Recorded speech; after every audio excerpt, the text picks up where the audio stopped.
जबलपुर को चाहने वाले सभी हमारे संगीत प्रेमियों को और कला साहित्य से प्रेम करने वाले सभी को मनोहर सोनी का सादर नमस्कार। आज हम यहाँ दत्त मंदिर में जो गोल बाज़ार जबलपुर में स्थित है, यहाँ इकट्ठे हुए हैं एक बहुत ही खास विषय को लेकर के, क्योंकि आज अवसर है इतना शानदार कि हमारे बीच शास्त्रीय संगीत के दो जाने माने कलाकार जो औरंगाबाद महाराष्ट्र से यहाँ उपस्थित हुए हैं एक विशेष कार्यक्रम के लिए, और उन्हें यहाँ तक लाने का, संस्कार खाने में बुलाने का पूरा श्रेय जाता है हमारे बहुत परमप्रिय गुरुतुल्य श्रीपद कायंदे सर को, जो राष्ट्रीय संगीत महाविद्यालय चलाते हैं।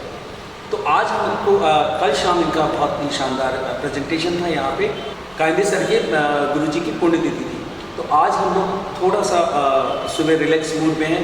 हमारे साथ हमारे दो खास मेहमान हैं, श्री विश्वनाथ दासरथी सर और शरद दांडेदी सर। तो आपके विषय में जितनी विस्तृत जानकारियां हैं, मैं सबसे पहले रिक्वेस्ट करूंगा कि श्रीपद कायंदे सर आपको बताएं, और हमारे साथ दो हमारे जो स्पेशल गेस्ट और बैठे हुए हैं, इन्हें गेस्ट नहीं कह सकते, ये हमारे खास अपने हैं, परिवार के सदस्य और हमारा अपना जबलपुर से जुड़े हुए हैं, श्री सलील तिवारी भैया और चंदू गावंडे भैया। तो हम सब मिलकर आज परिचर्चा करेंगे कुछ गायन पे, शास्त्रीय संगीत पे, लाइट म्यूज़िक में, और एक जो गैप है शास्त्रीय संगीत और लाइट म्यूज़िक का, जो गैप है, एक डर है लाइट म्यूज़िक गाने वालों को शास्त्रीय संगीत से लेकर के, और एक भय है शास्त्रीय संगीत वालों को लाइट म्यूज़िक से।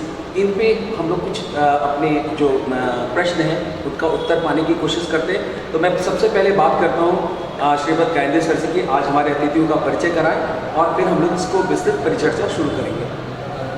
नमस्कार। ये हमारा सौभाग्य है कि जबलपुर संस्कार धारी में औरंगाबाद महाराष्ट्र, जिसका नाम छत्रपति संभाजी नगर हो गया है, वहाँ से श्रद्धेय श्री विश्वनाथ दासरथी जी पधारे हैं।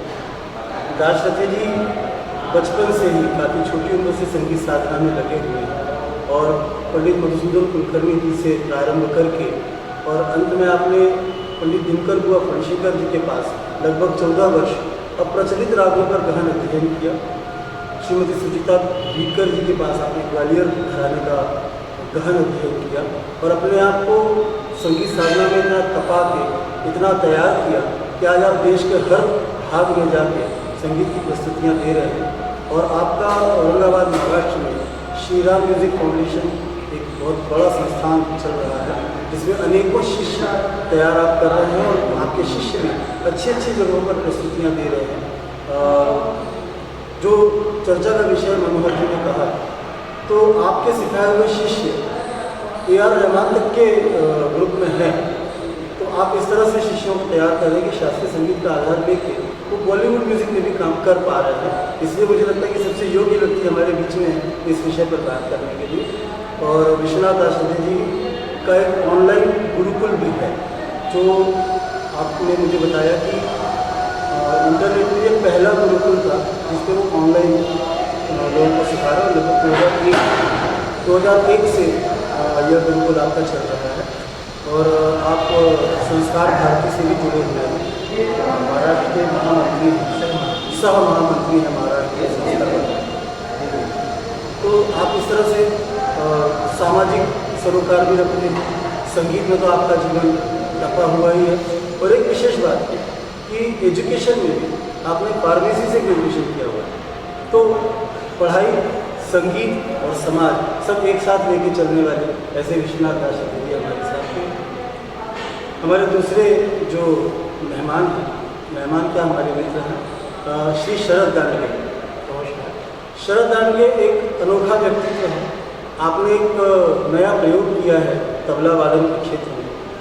11 तबले, एक बाया और एक ढोल, इसकी सहायता से आप 35 तरह के वाद्यों का उस पर प्रदर्शन करते हैं, 35 तरह की दुनिया। और आपकी इस उपलब्धि के लिए आपको India book of record, Limca book of record और 2-3 और जो रिकॉर्ड बुक्स हैं उन सब में आपका नाम दर्ज है। महाराष्ट्र राज्य की तरफ से आपको अनेकों पुरस्कार मिले हैं, और इस समय आप भी देश के लगभग हर कोने में, आपके कार्यक्रम का नाम है ओम पंचनाद, उसको लेके आप भ्रमण कर रहे हैं। और उसमें एक विशेष बात यह है कि उत्तर से लेकर दक्षिण तक, पूर्व से पश्चिम तक जितने राज्य हैं, हर राज्य का जो लोक वाद्य है उसको वो तबले की सहायता से प्रस्तुत करते हैं। बहुत ही शुक्रिया। तो ये मतलब बहुत अनोखी उपलब्धि है और उसको उन्होंने राष्ट्रीय एकता से जोड़ा हुआ है, तो इसको लेके लोगों के बीच में काफ़ी उत्साह रहता है। मुझे भी 2 बार अवसर मिला है उस कार्यक्रम का हिस्सा बनने के लिए। तो ऐसे शरद दांडगे जी हमारे साथ हैं। इस बार हमने इन्हें तबला संगत के लिए आमंत्रित किया था, क्योंकि आप कम कर पाते हैं पंचनाद की वजह से, तो इस बार मैं उनको तबला संगत के लिए एक बात केवल जोड़ना चाहूँगा कि विश्वनाथ जी, शरद जी, हम तीनों संगीत से जुड़े होने के नाते भी और वैसे भी आपस में मित्र ज़्यादा है, कलाकार वाला व्यवहार कर रहे हैं हमारे बीच में। तो ये हमारे अतिथि का तो मैं चाहता हूँ आपसे कुछ शुरू करें हम लोग। सबसे पहले मैं चाहता हूँ कि कुछ अपनी ओर से आप क्लासिकल संगीत के विषय में कुछ हमें ऐसा बातें बताएं जो आम लोग जिन्हें क्लासिकल की समझ नहीं है, शास्त्रीय संगीत की समझ नहीं है। जो लोग, बहुत सारे लोग मैंने ऐसा महसूस किया है कि शास्त्रीय संगीत के नाम से या तो जिनको उसमें रुचि है वो इंटरेस्ट लेते हैं। आमतौर पे फिल्मी गानों में लोग इतने व्यस्त हैं बॉलीवुड के सॉन्ग्स में या अदर सॉन्ग्स में कि वो शास्त्रीय को जाना नहीं चाहते। क्यों उन्हें शास्त्रीय बोरिंग लगता है, या क्यों उनके दिमाग में ऐसा व्यूज बैठ गया है कि शास्त्रीय थोड़ी टिपिकल है या कठिन है समझना। तो थोड़ा सा इस पर प्रकाश डालने की आवश्यकता है। सबसे पहली बात तो मैं ये कहना चाहूँगा कि शास्त्रीय संगीत कोई कठिन कला नहीं है। हाँ, मेहनत जरूर करवाती है। मेहनत के बगैर आप शास्त्रीय संगीत नहीं गा पाते। शास्त्रीय संगीत में हमें कुछ गाना बजाना, नृत्य सीखना, जो भी कुछ करना है, उसके लिए हमारा इंटेलेक्चुअल क्वेश्चन जो है वो बहुत सही होना चाहिए। कई बार ऐसा होता है कि कुछ माता पिता अपने बच्चों को लेकर आते हैं, कहते हैं कि गुरुजी देखो, ये पढ़ाई में तो कुछ नहीं कर रहा है, इसे तो कुछ पल्ले नहीं पड़ रहा है, ये तो कुछ नहीं समझ रहा है, इसे कुछ सिखा दीजिए। तो हम कहते हैं कि भाई अगर वो वहाँ नहीं सीख पाए तो यहाँ भी कुछ नहीं सीख पाएगा। बिल्कुल सही। और हमने इस बात को भी नोटिस किया है कि जो हायर एजुकेशन लेते हैं तो उनका म्यूजिकल आईक्यू भी बड़ा अच्छा होता है, जिसके माने जिसका इंटेलेक्चुअल क्वेश्चन बड़ा सही है उसका म्यूजिकल क्वेश्चन भी बड़ा अच्छा होता है। तो फिर अगर इस तरीके से सोचेंगे तो क्या जिसका इंटेलेक्चुअल क्वेश्चन अच्छा नहीं है तो वो संगीत नहीं सीख पाता क्या? तो सीख पाता है। कोई गतिमंद भी है, कोई स्पेशल चाइल्ड भी है तो वो भी संगीत सीख पाता है। जब कोई स्पेशल चाइल्ड संगीत सीख पाता है तो आम आदमी को नहीं सीख पाता है। तो हर कोई सीख पाता है, हर कोई गा सकता है। हाँ, ज़रूरत है गुरु और शिष्य दोनों को अपनी अपनी जगह प्रामाणिक मेहनत करने की। मैं इस बात को अंडरलाइन करूँगा कि ये जो मेहनत है शिष्य और गुरु दोनों को जो करनी है वो मेहनत सही दिशा में होनी चाहिए, वो तहे दिल से होनी चाहिए। और जिस तरीके से हमें कुछ अचीव करना है, एक बार मन में ठान लीजिए कि हमें इस जगह तक पहुंचना है। जैसे कि अक्सर हम अपने निजी जीवन में करते हैं कि हम अपने आप को 5 साल के बाद मैं कहाँ रहूँगा, इस तरीके से हम अपने 5 साल का प्लानिंग कर देते हैं। तो संगीत में भी ऐसा ही करना है कि जो मैं आज सीखना शुरू किया हूँ या फिर जो मेरे पास आज तक पूंजी इकट्ठा हुई है, इस पूंजी को मैं किस तरीके से संभालूं जिससे कि ये मेरा व्यक्तित्व एक कलाकार के रूप में प्रकाशित होगा, उभर कर आएगा। तो इसलिए ऐसी बात नहीं है जिसमें हर कोई सीख सकता है, हर कोई गा सकता है। हाँ, वॉइस कल्चर अगर ज़रूरत है किसी को वॉइस कल्चर करने की, किसी की आवाज़ बिल्कुल ही नहीं गाने के लायक है, क्योंकि क्या होता है हर किसी के अपने अपने खान पान के अलग रिवाज होते हैं, हर किसी के अपने बोलचाल के अलग रिवाज होते हैं। तो हम अपने ये स्वर यंत्र को किस तरीके से यूज करते हैं और किस तरीके से उसे तकलीफ भी देते हैं, भले ही जानबूझकर नहीं देते, लेकिन अभी समझो कि एक मैदान में खेलने वाला लड़का है जो क्रिकेट खेल रहा है, फुटबॉल खेल रहा है, हॉकी खेल रहा है, जो भी खेल रहा है, तो वो चिल्लाकर बोलता है कि आउट हो गया, वो चिल्लाकर बोलता है कि कैच पकड़ो, वो चिल्लाकर बोलता है कि इस बॉल को रोको, पास कर दिया तो बोलता है कि इसे ले लो। तो वो चिल्लाना भी कई बार ऐसा होता है कि उसकी शारीरिक क्षमता से वो मेल नहीं खाता है। और फिर उसकी आवाज़ गाने के लायक नहीं रहती। ये हुआ गाने के लायक। अब किसी वाद्य को जब बजाना है तो ये गाने से थोड़ा कठिन होता है। ये तो हमारी अपनी प्रॉपर्टी है, इसे हम जैसे चाहे मोल्ड कर सकते हैं, लेकिन किसी दूसरे वस्तु से उस चीज़ को निकालना जो हमारे दिल में है तो ये जरा कठिन होता है, उसमें ज़्यादा मेहनत लगती है। लेकिन जैसे मैंने कहा कि संगीत कठिन नहीं है, लेकिन इसमें मेहनत की बहुत ज़रूरत है। जो मेहनत करेगा, उसमें जो रियाज करेगा, जो सही मायने में अपने गुरु से ये चीज़ें सीखेगा, वो ज़रूर आगे बढ़ेगा। बिल्कुल ठीक है। एक शास्त्रीय संगीत में जो मुझे दिखता है, जैसे आप अभी संस्कार गानी में हैं और यहाँ संगीत का आजकल एक नया जोश और जुनून है हर आम लोगों में। बहुत सारे लोग गायकी की ओर अपना कैरियर भी बनाने की कोशिश कर रहे हैं और गाने का शौक भी रखते हैं। ऐसे में मुझे लगता है कि क्या करना चाहिए अगर किसी को गाने का शौक हो, उसकी शुरुआत कहाँ से होनी चाहिए और शास्त्रीय संगीत का बॉलीवुड के सॉन्ग कहाँ से प्रारंभ करके उसका समावेश करना चाहिए गानों में, वो ये कितनी हेल्प कर सकता है? देखिए, जिसको सीखना है उसको जिस दिन उसके मन में इच्छा प्रकट होती है कि मुझे सीखना है, उसी दिन उसी समय से शुरू करना चाहिए। उसके लिए कोई शुभ दिन की शुरू देखने की ज़रूरत नहीं है, शुभ अवसर देखने की ज़रूरत है।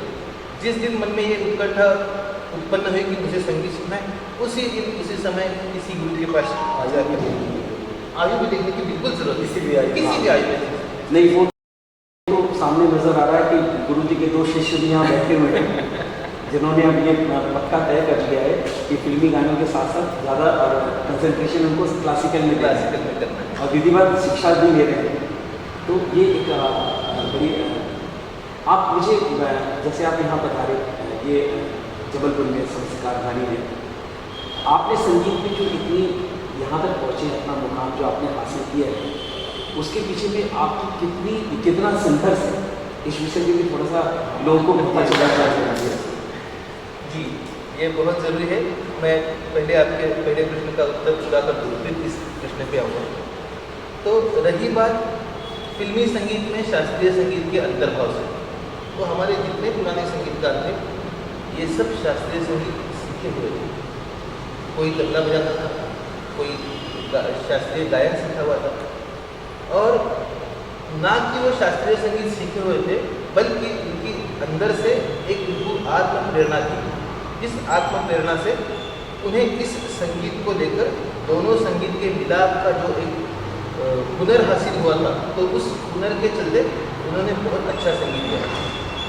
अभी हम लोग देखते हैं कि बहुत सारे जो लोग गाते हैं, अलग अलग फिल्म सॉन्ग गाते हैं, तो 2 नए गाने के बाद में ज़रूर 2 या 3 पुराने गाने भी आ जाते हैं। तो वो क्यों आते हैं? उसका कारण ही वही है कि ये सब शास्त्रीय संगीत से जुड़ा हुआ है। इस विषय में हम विस्तृत चर्चा आगे करेंगे। अभी आपके दूसरे प्रश्न की ओर चलते हैं। संघर्ष तो हर कलाकार को करना ही पड़ता है। देखिए, जीवन हमारा जो है, इस जीवन में हम लोग एडजस्टमेंट्स करते हैं, हमारे संसार में हम लोग एडजस्टमेंट करते हैं, जो पारिवारिक जीवन है उसमें हम लोग एडजस्टमेंट करते हैं, हमारी शिक्षा में भी हम लोग एडजस्टमेंट करते हैं। तो संगीत भी उससे दूर नहीं रह सकता। संगीत भी सीखना है तो आपको एडजस्टमेंट भी करनी है और संघर्ष भी करनी है। हाँ, इसकी तीव्रता कम ज़्यादा हो सकती है, जैसे कि भिन्न व्यक्ति के लिए यह तीव्रता कम ज़्यादा हो सकती है। जब तक मैं औरंगाबाद शहर में पढ़ रहा था, तब तक बड़ी सहूलियत पंडित मधुसूदन जी कुलकर्णी मेरे घर के बिल्कुल बगल में रहते थे, पीछे के साइड में। तो मैं तो दौड़ा चला जाता था, दौड़ा चला आता था, और बहुत छोटा था, मैं दूसरी कक्षा में था जब उनके पास सीखना शुरू किया।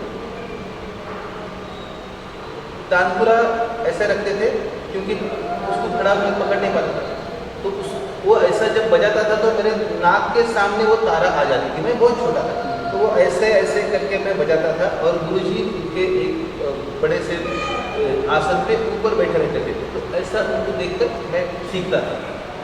लेकिन गुरुजी ने एक बात हमें बताई थी जब वो मुझे बहुत अच्छी तरह से याद है कि कोई चीज़ वो सिखा रहे थे और जो मेरे गले से नहीं जा रही थी, तो एक ही चीज़ के लिए उन्होंने उस जगह जो मेरे गले से नहीं जा रही थी उसके लिए आधा घंटा व्यतीत किया, लेकिन उसके बाद में जब वो मेरे गले से निकली तो उन्होंने कहा कि देखो बेटा, मैं जो बोल रहा हूँ आज नहीं समझ पाओगे, लेकिन शास्त्रीय संगीत यह आसान करके सिखाने वाली कला नहीं है। जैसी है वैसी ही उठानी जरूरी, जैसी है वैसी उठाओगे तो गले पे कुछ चढ़ेगा। और आज मैं समझ पाता हूँ कि उन्होंने मेरे गले पे क्या चढ़ाया। उस समय तो मुझे उतनी समझ नहीं थी। तो उसके बाद में दुर्गा दाई घूमरा जी थे जिनके पास मैं सीखा, वो तो हमारे घर में आकर सिखाते थे, क्योंकि आसपास के 10-12 लड़के इकट्ठा हो गए थे, सब मिलके, तो उनके पास जाने से बजाय वही वहाँ आकर सिखाते थे। तो 5 साल तक उनके पास आगे सीखना चालू किया। फिर जो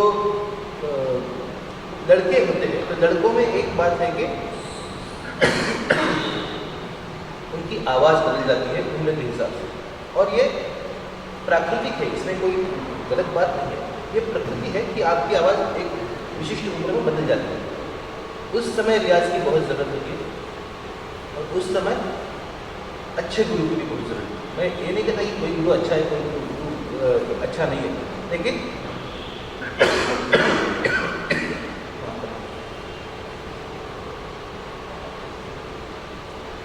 गुरु को ये समझना चाहिए कि हमारे सामने जो बैठा बच्चा है उसकी आवाज़ बदल रही है, और उसे अगर हम उस आवाज़ की ट्रीटमेंट कर सकते हैं तो बड़ी अच्छी बात है। नहीं तो उस ट्रीटमेंट के लिए कुछ दिनों के लिए उसे किसी और के पास भेजना चाहिए। तो दुर्गा दाई ने हमें नेरलकर जी के पास बहुत बोला,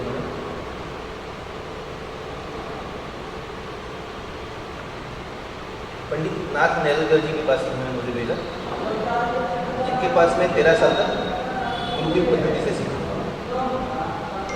तो वहाँ तक तो शिक्षा थी, मैं अपने घर में रहता था, जाता था, सीखता था, आता था। लेकिन उसके बाद में जब मेरा संगीत अलंकार हो गया और अलंकार की परीक्षा में परीक्षक खुल के डॉक्टर सुचिता बिडकर जी आए थे,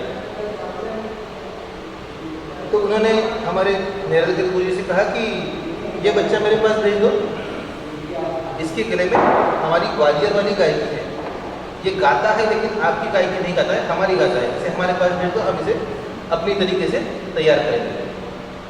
अब ये सब पुराने लोग थे, स्पष्टता की बातें, जितने स्पष्टता से उन्होंने बोल दिया उतने ही आनंद से हमारे गुरु जी ने कहा कि अभी ये कह रहे तो आप जाइए, जहाँ ये आपकी गायकी सुधर रही है और अच्छी बन रही है, इनके पास जाके सीखे। तो गुरु जी ने मुझे उनके पास भेज दिया। यहाँ तक तो ठीक था, लेकिन जब मैं पहली बार उनके पास गया तो मुझे पता चला कि बाहर जाके सीखने में क्या मज़ा है।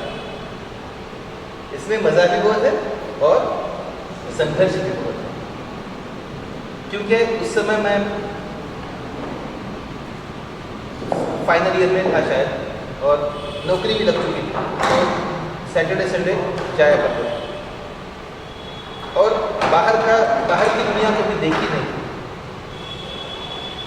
जब मैं उनके पास पहली बार गया तो उन्होंने कहा कि बेटा देखो, तुमको इस समय आना है, इस समय जाना है, कोई बात नहीं। अब उस समय आना है तो मुझे मेरे घर से रात में 12:30 बजे निकलना पड़ता था। क्यों? क्योंकि पुणे में मेरा कोई था ही नहीं, किसी की पहचान नहीं थी, कोई रिश्तेदार नहीं था। तो मैं बस स्टैंड पर जाकर तैयार होता था सुबह 12:30 बजे घर से निकला। बस स्टैंड पर जो कॉमन वॉशरूम्स है लोगों के लिए, पैसेंजर्स के लिए बने, वहीं पे तैयार होना, और फिर वहीं से तैयार होकर उनके घर में बराबर सुबह 7:30 बजे पहुँचा। तो ये 6 साल तक चलता है। ये 6 साल तक मैं इसी प्रकार उनके पास जाता रहा, सीखता रहा। उसके बाद में फिर पंडित दिनकर पंचिका जी के पास जो उन्होंने भेजा तो उनके पास गया, लेकिन वो तो गुरु माता थे, इतना कि स्वयं सब खाना पकाकर हमें परोसते थे। पहले तो गाना होता था, उसकी जो शिस्त थी, पद्धति थी उसकी, तो वो तो अपनी जगह थी, वहाँ पे कोई कॉम्प्रोमाइज़ नहीं था। लेकिन जब गाने के बाद में जब गुरु शिष्य का नाता जो हो वो गाने के समय जो था वो बड़े कड़क था, बहुत ये ऐसा ही आना चाहिए, ऐसे ऐसे, और उसके बाद में वो बहुत मुलायम हो जाते थे, एक माता की तरह, एक पिता की तरह, जैसे उनके अपने बच्चे से जैसे प्यार करेंगे, बात करेंगे, उसी तरीके से हमसे प्यार करते थे। और हर क्लास के बाद में उनके पास ही खाना खाकर हम घर लौटते थे। तो ये सिलसिला भी 14 साल तक चलता है। 14 साल तो कहने का मतलब है तो संघर्ष तो है ही, हर जगह है, हर किसी को। उसमें इस संघर्ष में जैसे मेरे पिताजी के समझ में आता कि मेरे गले में कुछ कशिश है, तो उन्होंने सिखाना शुरू कर दिया। लेकिन जब मैं फार्मेसी फर्स्ट ईयर में था तो दुर्भाग्यवश वो चल बसे। तो मेरी 2 बहनें, माताजी, मैं, ऐसा हमारा परिवार। एक बहन की तो शादी हो चुकी थी, दूसरे बहन की शादी बाकी थी। तो मैं सीखते सीखते फिर मैंने काम करना भी शुरू कर दिया और मैंने म्यूज़िक के क्लासेस भी शुरू कर दिए। तब तक मेरा विशारद हो चुका था। हाँ, एक बात का दुख मुझे पूरी ज़िंदगी भर है कि मेरे पिताजी ने कभी मैं स्टेज पर बैठकर गा रहा हूँ इस बात को अनुभव नहीं किया है। और ये तो है कि मेरी ज़िंदगी भर मुझे इस बात का अफसोस रहेगा कि ये बात उन्होंने जिस कारण से मुझे सिखाया था वो कहाँ तक मैं आगे बढ़ चुका हूँ, कुछ मुझे आ रहा है या नहीं आ रहा है, ये क्योंकि वो शास्त्रीय संगीत के बड़े अच्छे जानने वाले थे। तो इस बात का दुख है, लेकिन ये संघर्ष तो हर कलाकार को करना ही पड़ता है। वही मैं यही समझना चाहता था कि लोग आजकल संगीत को कितना आसान समझ लेते हैं कि आज उन्होंने गाना सुना और गाना शुरू। तो इनफैक्ट आप जिस मुकाम पे आज पहुँचे तो इसके पीछे कितना बड़ा संघर्ष है और कितना समय लगाना पड़ता है। जैसे हम कैंडेसर के बारे में जानते हैं कि अपना शहर, अपना घर छोड़ के ये 10 साल बनारस में रहे, आप भी रहे इतने दिनों। तो उस साधना के बाद, उस तपस्या के बाद कुछ मिलता है। ये आज के लोगों को, आज की जनरेशन को, एक चीज़ आपने जो इतना अपनी पूरा संघर्ष बताया ना, उसमें से पॉइंट आउट करके आपके विद्यार्थी वर्ग के लिए एक चीज़ निकालना चाहता हूँ कि आप ये देखिए कि अध्ययन चल रहा था, स्कूल चल रहा था, फार्मेसी पढ़ रहे थे, घर की जिम्मेदारियाँ, सप्ताह में एक दिन गुरु के पास जा रहे थे ना, सैटरडे संडे, चाहे कमशेगर बुआ के पास जाना हो, चाहे गुना जाना हो, चाहे बुआ जाना हो। जब तक घर के आसपास था, आपने जैसे बताया कि आसान था, लेकिन जब जाना पड़ा तो हफ्ते में एक दिन जाते, बाकी 6 दिन। आमतौर पर विद्यार्थी क्या है कि अरे आज क्लास मुझे बैठे नहीं, क्लास में एक दिन क्लास में तो उनका रियाज ही नहीं। आपने एक दिन गुरु से सीखा और 6 दिन उस सीखे हुए को रियाज किया। ये पॉइंट आउट करने वाली हुम्मत तो मस्ट है किसी भी चीज़ को परफेक्ट करने। तो आप जब बोल रहे थे कि लोग जुड़ते नहीं हैं, क्योंकि उनको रियाज की आदत नहीं है। उनको लगता है कि रोज़ हमारे सामने टीचर बैठ के हमसे करवा ले, हम नहीं करेंगे, आप करवा दीजिए। ये जो सोच है ये बदल रही है। तो मैं अगला सवाल सरद सर से करना चाहता हूँ कि जैसा कि कैंडे सर ने मुझे स्टार्टिंग में बताया इनका बुक ऑफ वर्ल्ड रिकॉर्ड में आपका नाम और आपने जो भी आपने क्रिएशन किया है, कुछ उसके विषय में प्रकाश डालना, कुछ आपके जो संगीत का जीवन है उसके ऊपर में भी थोड़ा सबको बताने की ज़रूरत है। ये जरूर मैं बात करूँगा इसी विषय पर। आपने भी जब बात कहा कि जो फिल्मी संगीत है या जो सुगम संगीत वाला संगीत है, शास्त्रीय संगीत से इससे सब अलग हो जाता है। मैं उसको लगे रिदम की बात करता हूँ, क्योंकि वही रिदम है क्लासिकल में बजेगा और इधर लाइट म्यूजिक में गया होता क्या है कि जैसे हम लोग तबला का सुरों का प्रभाव सुनने गए, किसी अच्छे तबला वाला का सुर होता है, जो तबला सीखते हैं वो उस महफिल में रहेंगे, या कोई आकर भी बैठ गया तो उन्होंने बहुत अच्छा बजाया, क्या बजाया मेरे से। तो होता ये था कि क्लासिकल के लिए कम हो जाते हैं, वही कहीं बॉलीवुड का कोई जहाज चल रहा है, पॉप बज रहा है तो वहाँ भीड़ हो जाती है। तो ये चीज़ हमारे समझ में है कि इन सबको एक साथ कैसे किया। तो जरूर ये है कि देखिए जैसे भी कोई भी खेल हो या संगीत हो, शास्त्रीय संगीत या तबला वादन हो, मैं तबले से काम कर रहा हूँ, रिदमिक काम कर रहा हूँ, तो उसी पे बात करूँगा।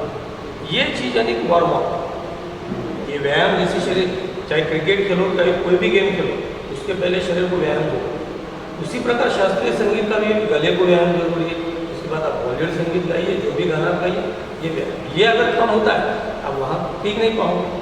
उसी तरह ये जो हम तबला बजा रहे हैं, चाहे कायदा हो, रेला हो, ये उंगलियों का व्यायाम है। अगर ये अच्छी तरीके से नहीं हुआ तो बॉलीवुड संगीत हो चाहे लाइट म्यूजिक, इसमें क्या होता है, जैसी की एक माला होती है, जब वो माला बनती है तो अच्छे अच्छे फूल चुन के उस माला में अपने हो जाते हैं। उसी प्रकार जब हम ये पूरा बजाते हैं तो उसके साथ बजा नहीं सकते, उसमें अच्छे बोल लेके उस रिदम को बजाया जाता है, जो सुगम संगीत क्या बढ़िया है। ये चीज़ होती है। तो ये नहीं कर सकते कि भाई ये किए तो वो नहीं कर सकते, वो अपनी चीज़ अलग है, यहाँ पर है, लेकिन वो करना है तो इसका ये दायरा बढ़ाना पड़ेगा। इसमें से जितना हम लोग ये तबले का रियाज करेंगे, अलग अलग बोलों का रियाज करेंगे, उतना जैसे कि जो लेखक है तो उनका शब्दों का साठा जब बढ़ जाता है तो अच्छे अच्छे शब्द चुनकर एक कविता बोलते हैं, शायर हो शायरी करते हैं। जब तक उनके पास अगर शब्दों का साठा नहीं है, शब्दकोश नहीं है, तो वो बढ़ नहीं पाए, वो अच्छे कुछ बन नहीं पाए। इसी प्रकार हमने ये चीज़ देखा कि तबला का हम गुरु जी के पास सीखे। अरे देखा कि क्लासिकल तबला भी बज रहा है, लाइट बज रहा है, लेकिन हर अपने अपने जगह इनको सबको एक साथ कैसे किया। इसलिए ओम पंचनाद की कल्पना दिमाग में है। बातचीत हम लोग साथ में थे, ये भी करते रहेगा। गुरु जी से बात करते थे, गुरु जी हम कब तक कान पकड़ के ये चीज़ ज़्यादा करोगी, पढ़ता था कि नया चीज़ क्या है। गुरु जी वही कहते थे कि ये बेसिक है, इसको कर लो, बाद में इसके ऊपर चिंतन मनन करो। जैसे कि ये क्लासिकल का रियाज इसको कर लो, फिर उसके ऊपर निकाल के तुम अच्छा अलग सोचो। इसीलिए तबला तो करें। अब बनारस बनाने का तबला खुला बाज, तो खुला बाज के कारण ये हुआ कि चाहे आप ढोलक बजाइए चाहे नाल बजाइए, इसको खुला बाज जितना रहेगा तो हर चीज़ उसमें काम है। इसी चीज़ को फिर मैंने क्या किया कि भाई उस टाइप के तबले बना लिए कि हम ये कह रहे थे खाली तबला भी अगर आप सीखते हैं कि कोई भी इंस्ट्रूमेंट्स हो आप उसी तरीके से बजा सकते हैं, चाहे ढोलक हो, चाहे महाराष्ट्र की नाल हो, चाहे महाराष्ट्रियन संबल हो, चाहे बंगाली ढाक हो, वही ढाक में से इधर गुजरात का ढोल बजेगा, उसी में से राजस्थान का नगाड़ा बजेगा, या बंगाल का बिहू का ढोल बजेगा। तो ये अलग अलग जो विधा है, देखिए वो भी उसके अंदर बजेगा। हम वही चीज़ कर रहे हैं कि भाई पूरा देश के तबला सीखे दुनिया को खुद इंस्ट्रूमेंट बजा सकते, और विदेश इंस्ट्रूमेंट सीखे तो इंडियन इंस्ट्रूमेंट बजाना इतना आसान है। फिर अपनी संस्कृति छोड़ने की जरूरत है। अच्छा, संगीत ये किसी धर्म का ही इसके ऊपर यह नहीं है, क्योंकि देखिए तबला अपने मंदिर, हिंदू मंदिर में बजता है, मुस्लिम भाई के कव्वाली के साथ बजता है, शबद वाणी में गुरुद्वारा में बजता है, जैनी गीत हो, भीम गीत हो, वेस्टर्न म्यूजिक हो, हर जगह तबला बजता है। तबला किसी धर्म में बजते भेदभाव नहीं करता, और हम लोग सब एक ही हैं।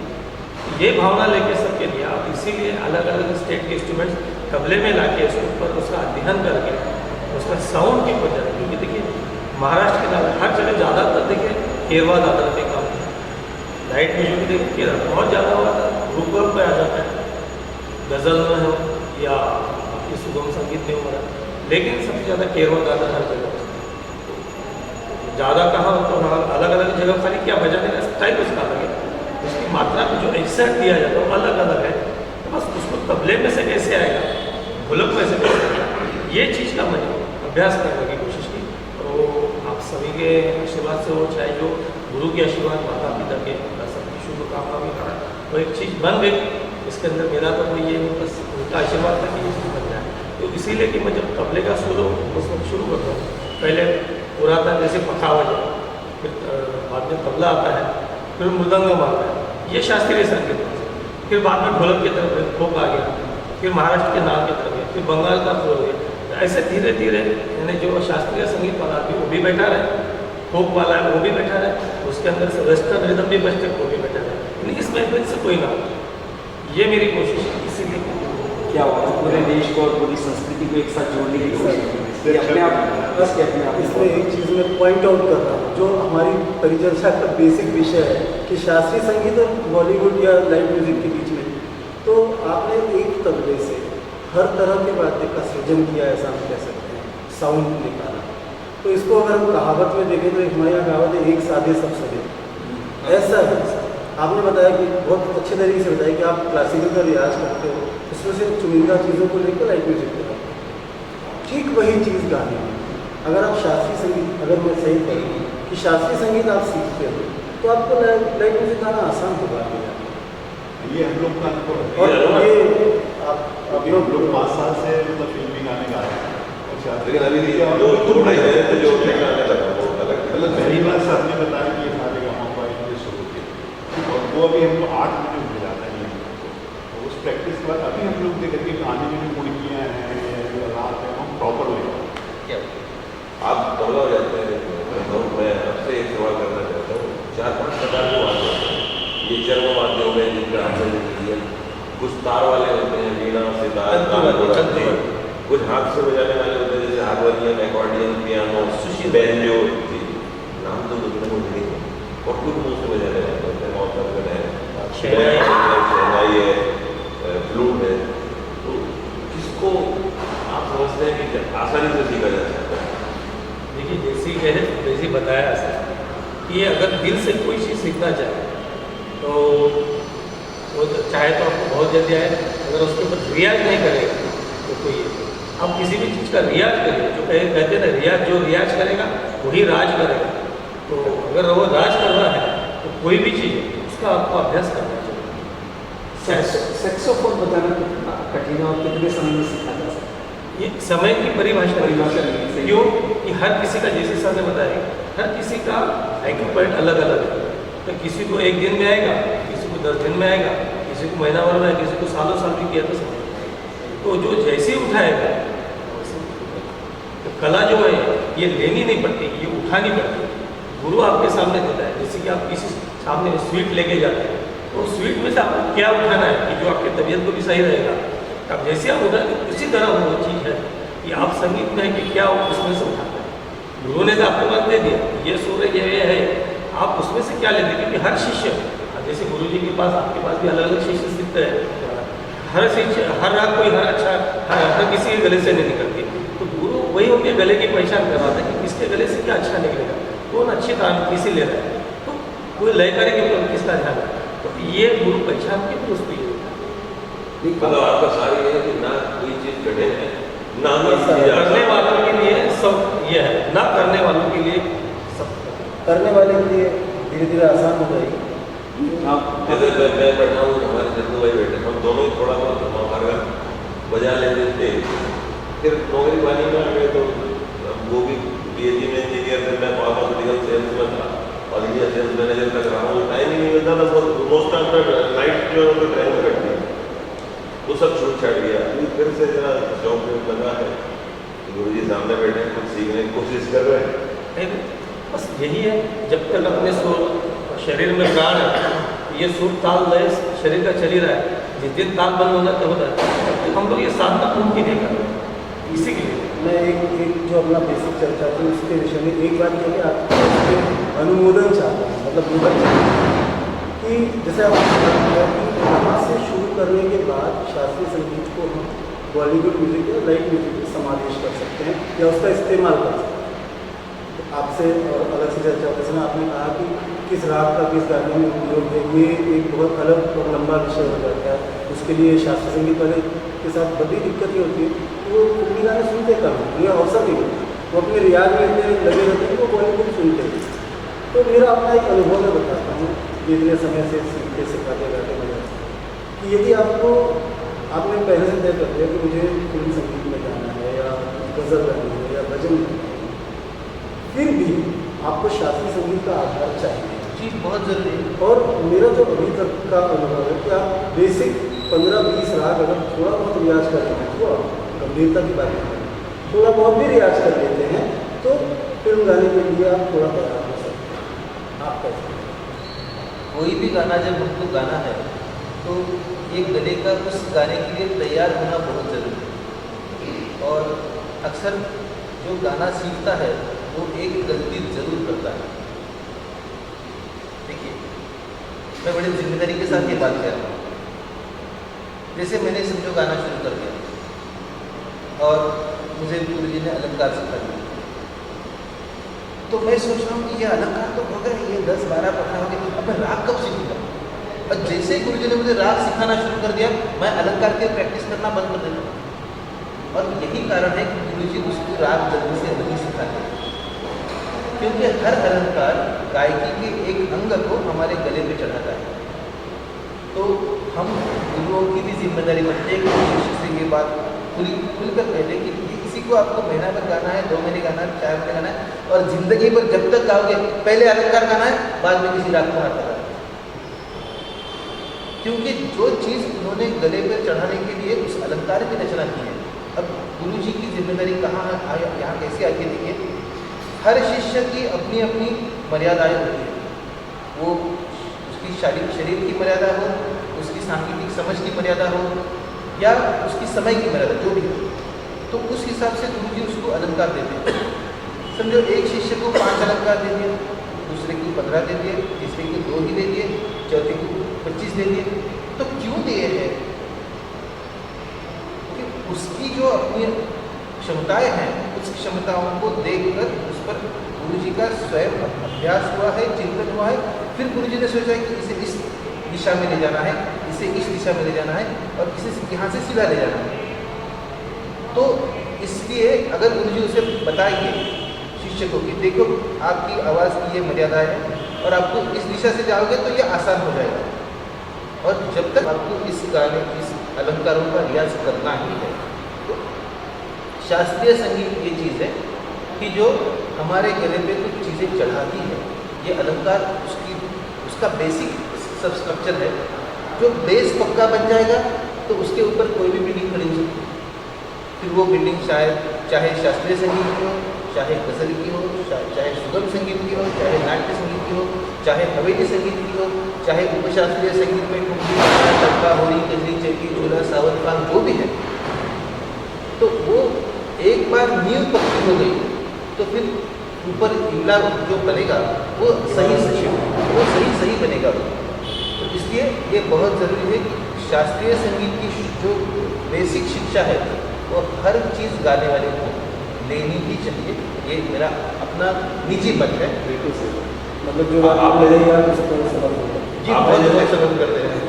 आपने जैसे एक प्रकार सभी संगीत पद्धतियों के नाम ले ये सूफी संगीत का मतलब है।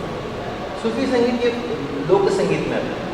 जैसे भजन आ गया, कीर्तन आ गया, या फिर कव्वाली आ गई, ये सूफी संगीत आ गया। इसके बाद में जैसे सर ने कहा कि ये बिहू संगीत है, या फिर हम जैसे पंजाब में गरबा है, सॉरी भांगड़ा है, गुजरात में गरबा है, पंजाब में भांगड़ा है।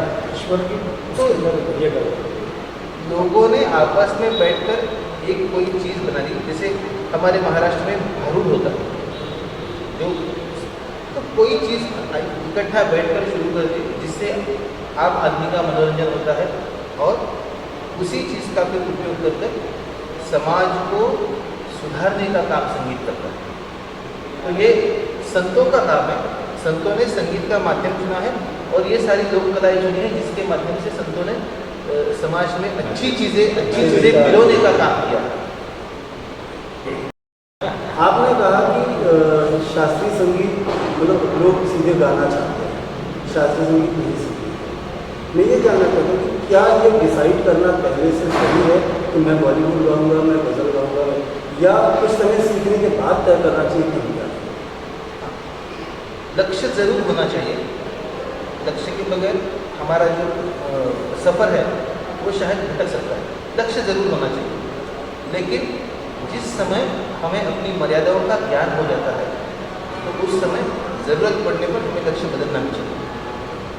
इसलिए शुरू में अगर तय करके चलो कि मुझे बॉलीवुड सिंगर बनना है तो कोई दिक्कत नहीं, लेकिन बॉलीवुड सिंगर भी बनना है तो उससे पहले मुझे शास्त्रीय संगीत का जो बेसिक अभ्यास है वो करना है। इस बात को मन में ठान लो। फिर आगे चल के शास्त्रीय संगीत सीखते सीखते अगर मुझे ऐसा लगा कि शायद मुझे इसी में और आगे जाना है, इसी में और आगे बढ़ना है, तो जैसे मैंने पहले कहा था कि जिस समय यह विचार मन में आया कि मुझे इसी में आगे बढ़ना है, तो उसी समय तय करना है कि मुझे इसमें आगे बढ़ना है। और जब आगे बढ़ना है तो कहाँ तक आगे बढ़ना है।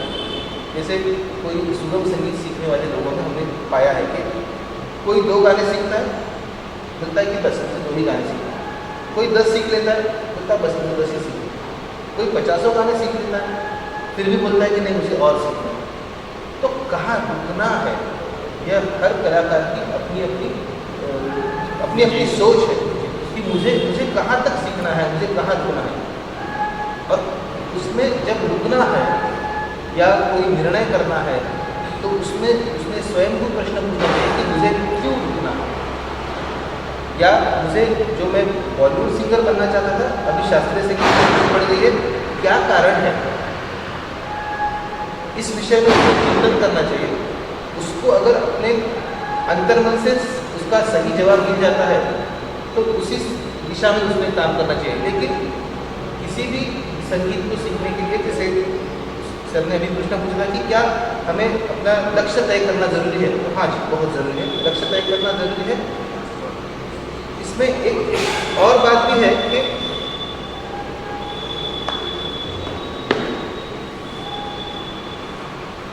जो लक्ष्य तो तय कर दिया लेकिन उसमें आगे बढ़ने का मार्ग मालूम नहीं, कैसे जाना है लक्ष्य की तरफ वो मालूम नहीं। तो इस समय हम विद्वानों से बात करें, बुजुर्गों से बात करें, हमारे मित्रों से बात करें। कुछ ऐसा मैंने सोचा है, क्या आपकी समझ में कोई ऐसी व्यक्ति है जो मुझे इस मार्ग से आगे ले जाएगी। अगर उनसे आपको कोई व्यक्ति का नाम मिलता है तो अनुभव करना चाहिए। जैसे कोई मुझे कहेगा कि अगर आपको कान के बारे में कुछ सीखना है तो आप सरज के पास जाइए। मैं इन्हें पहचानता हूँ नहीं पहचानता वो दूर की बात है, पहले मुझे उनके पास जाना चाहिए, उनकी जो सिखाने की पद्धति है उसका अनुभव करना चाहिए और फिर मुझे सोचना चाहिए कि हाँ ये मेरे लिए सही है या मुझे इस दिशा में नहीं जाना है, मुझे किसी और दिशा में जाना है। तो ये देखिए, निर्णय क्षमता सभी में है। एक छोटा बच्चा जिसके हाथ में कोई खिलौना है, आप उसे बच्चे से उसके हाथ से निकलवाना चाहो तो वो कहता नहीं मेरा है, तो उसमें वो निर्णय क्षमता है कि ये आपको देना है या नहीं देना है। तो ये तो बचपन से हमने ये निर्णय क्षमता पली बड़ी है, ये प्रकृति की देन है। तो उसी क्षमताओं का उपयोग करके हम अपनी क्षमताओं को जब पहचान लेंगे, जान लेंगे, ये जितना करने में आसान है उतने करने में आसान नहीं, इसकी जानकारी मुझे है। लेकिन ये जरूरी है कि हम जब भी कोई लक्ष्य सामने रखकर काम करते हैं तो उस लक्ष्य तक पहुंचने का मार्ग वो हमें मिल ही जाता है।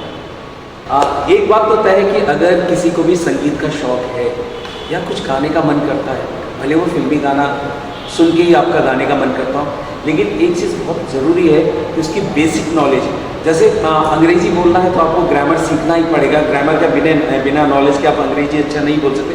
सेम वे अगर क्लासिकल का थोड़ा भी आपने पुट अपने अंदर डाल लिया, थोड़ा भी स्वरूप डाल लिया तो आपकी गायकी आसान हो जाएगी और ये सफ़र बहुत ईजी हो जाएगा जहाँ तक आप संगीत में जाना चाहते हैं। तो चलते चलते मैं दो हमारे गेस्ट और एक हमारे गुरु भी बैठे हुए हैं। हम अंतिम में सिर्फ इतना ही पूछना चाहते हैं कि अभी का जो परिवेश चल रहा है वर्तमान संगीत का और जो क्लासिकल का है, अभी आपको कैसा फील हो रहा है कि क्लासिकल आज कहाँ है और जो बॉलीवुड संगीत में हमारे यंगस्टर जो डूबे जा रहे हैं उन्हें कहाँ तक रुकना चाहिए, या हम लोग उन्हें जो इंकरेज करते हैं कई बार कि नहीं बॉलीवुड की गाने आजकल जिस तरीके से माहौल अजीब सा होता जा रहा है। मैं बिगड़ता हुआ तो नहीं कह सकता क्योंकि शायद किसी को बुरा लगे मेरी बात से, तो लेकिन जो परिवर्तन हो रहा है उसमें जो अपनी मूल भावना संगीत की खोते जा रहे हैं उसको बचाने के लिए हमें क्या करना चाहिए।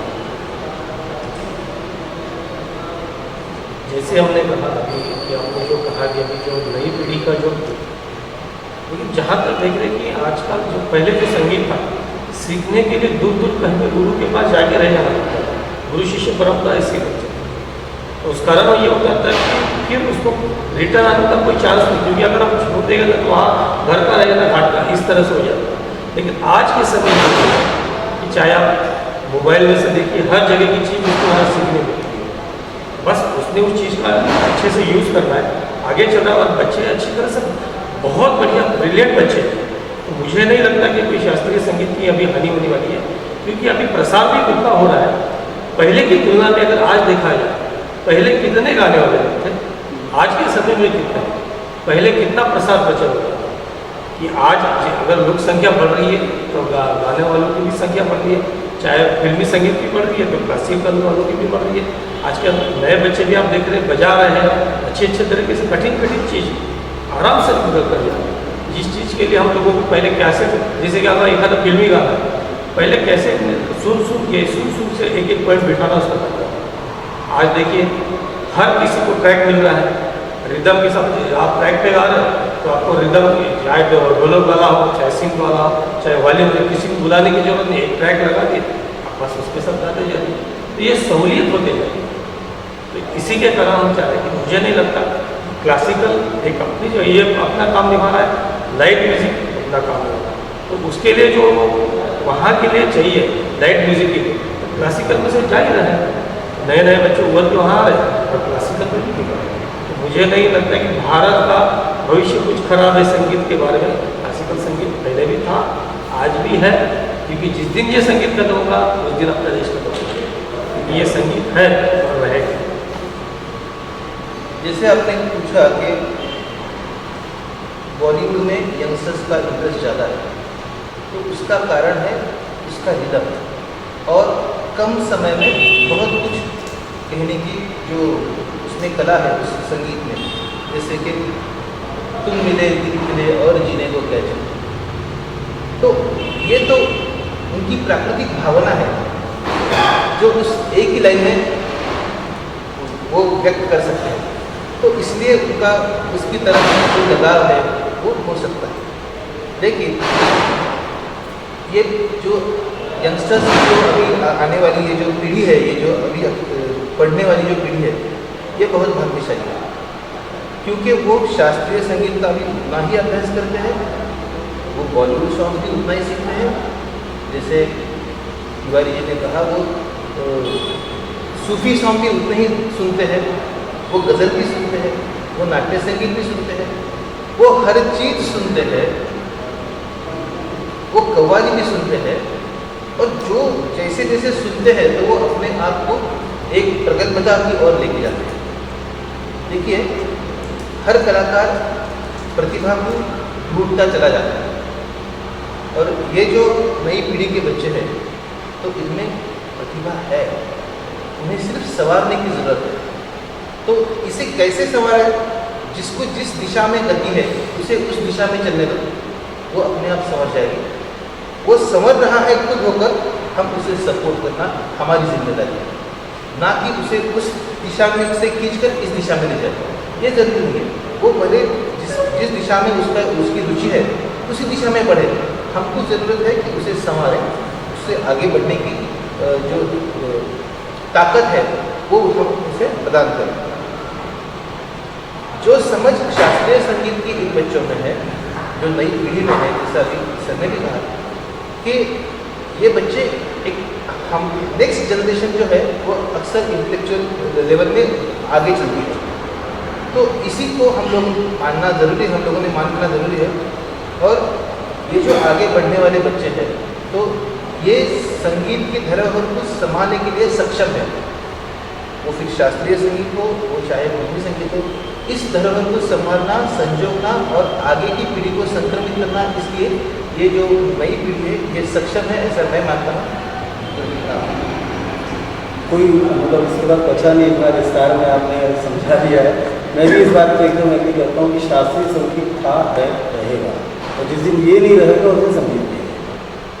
बहुत एकदम एक बात तो ये तय है कि संगीत का, जैसे कि गुरुजी लोगों ने भी बताया, हमारे जो अतिथि कलाकार हैं उन्होंने बताया कि भारतवर्ष में संगीत का भविष्य बहुत ही उज्ज्वल है, और नए बच्चे जो आप सब लोग तैयार कर रहे हैं उनमें एक ललक है शास्त्रीय सीखते हुए बॉलीवुड गाने को तैयार करना, और अगर ऐसा हो रहा है तो ये हमारे लिए बहुत अच्छा शगुन है। तो इन्हीं सब बातों के साथ मैं धन्यवाद देना चाहता हूँ, और औरंगाबाद से पधारे हमारे विश्वनाथ सर को, शरद सर को, और हमारे साथ हमारे जबलपुर संस्कार धानी के सबके प्रिय कायंदे सर को, और हमारी परिचर्चा में जो हमें सहयोग दे रहे थे सलीम तिवारी जी, सलीम भैया और चंदू भैया, सबके साथ मैं मनोहर सोनी आपसे विदा लेता हूँ। अगली बार फिर इस वादे के साथ कि कोई भी बड़ी विभूति संगीत की अगर संस्कारदानी में आती है तो मैं आप सबको उनसे रूबरू कराने की पूरी कोशिश करूँगा।